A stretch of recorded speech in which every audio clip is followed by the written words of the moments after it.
राजस्थान की सियासत में अभी एक ही बात की चर्चा है। अंता विधानसभा उपचुनाव में बीजेपी कैसे और क्यों हारी, पराजय के कारणों की समीक्षा की जा रही है। बीजेपी प्रदेश अध्यक्ष मदन राठौड़ ने अघोषित तौर पर एक टीम बनाई जो जांच में जुटी है। देखिए रिपोर्ट। बिहार में प्रचंड बहुमत और राजस्थान की अंता विधानसभा सीट पर हार ने भारतीय जनता पार्टी का राजस्थान में जायका बिगाड़ दिया है। हार का दंश इतना ज़्यादा है कि एक एक पहलू को टटोला जा रहा है कि आखिर हार क्यों हुई। भीतरगात सबसे बड़ी बात अब तक सामने आई है। पूरी पड़ताल में ये बात मोटे तौर पर है कि नरेश मीणा को आखिर बीजेपी थिंक टैंक 40,000 तक सीमित मान रहे थे, वोट कैसे 55,000 मिल चुके। और इसी तरह बीजेपी का एक बड़ा वोट बैंक आखिर किस तरह से प्रमोद भाया की तरफ शिफ्ट हो गया, वो भी रातों रात।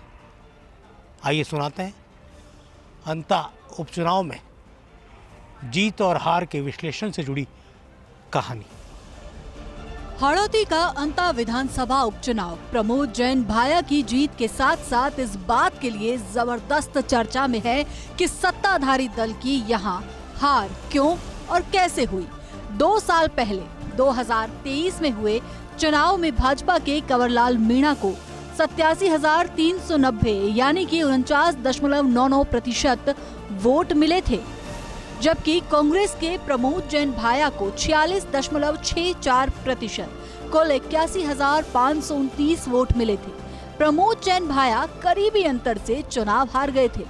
मौजूदा विधानसभा उपचुनाव में कांग्रेस के प्रमोद जैन भाया ने कुल 69,462 वोट प्राप्त कर जीत हासिल की है, यानी कि बीते हुए चुनाव से करीब 12,000 वोट कम लेकर भी प्रमोद जैन भाया ने उपचुनाव जीत लिया।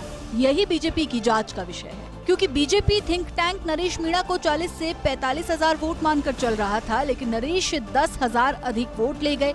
वहीं प्रमोद जैन भाया इतने ही कम वोट लेकर चुनाव जीत गए। मतलब ये है कि 40,000 से अधिक वोट लेते ही नरेश मीणा ने बीजेपी को नुकसान पहुंचा दिया और प्रमोद जैन भाया ने कम वोट लेकर भी बीजेपी कैंप के वोट छीन लिए। स्थानीय बीजेपी थिंक टैंक का विश्लेषण, भीतरघात से इनकार नहीं किया जा सकता। प्रमोद जैन भाया ने 8 से 10,000 वोट का नुकसान किया।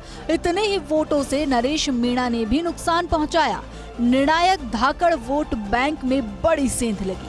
युवा वोट नरेश मीणा के साथ मुखर हो गए। नरेश की जीत की आशंका ने बीजेपी विचारधारा के वोट भाया की ओर मोड़ दिए।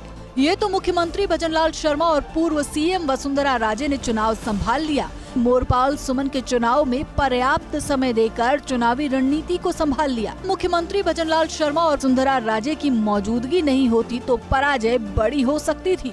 भजनलाल शर्मा और राजे के साझा रोड शो ने बीजेपी के चुनावी कैंपेन को मजबूती दी। ये बात अलग है कि वे प्रमोद जैन भाया का मुकाबला नहीं कर पाए। हार के पीछे बीजेपी के कुछ नेता ये तर्क भी दे रहे हैं कि प्रमोद जैन भाया को कुछ माह पहले ही पता लग गया था कि उपचुनाव होगा। अंता विधानसभा उपचुनाव की हार के सियासी मायने हैं। इसका संदेश दूर तक गया है। यही कारण है कि बीजेपी बहुत बारीकी से जांच में जुटी है। सबसे पहली बात जो सामने आ चुकी है वो यही है कि भीतरघात हुआ है। अब ये भी तलाशा जा रहा है कि वो कौन कौन से ऐसे बीजेपी के बड़े छत्रप हैं जिनके व्यापारिक हित और रिश्ते प्रमोद जैन भाया से जुड़े हुए हैं। ये भी तलाशा जा रहा है और ये भी फैक्टर सामने आया है कि मोरपाल सुमन स्थानीय चेहरे को टिकट देना भारतीय जनता पार्टी के लिए भारी पड़ा। और सबसे बड़ी बात यही है कि जो बीजेपी के गढ़ थे या बीजेपी के प्रभाव के क्षेत्र थे, वहाँ पर वोट प्रमोद जैन भाया और नरेश मीणा को शिफ्ट हो गया।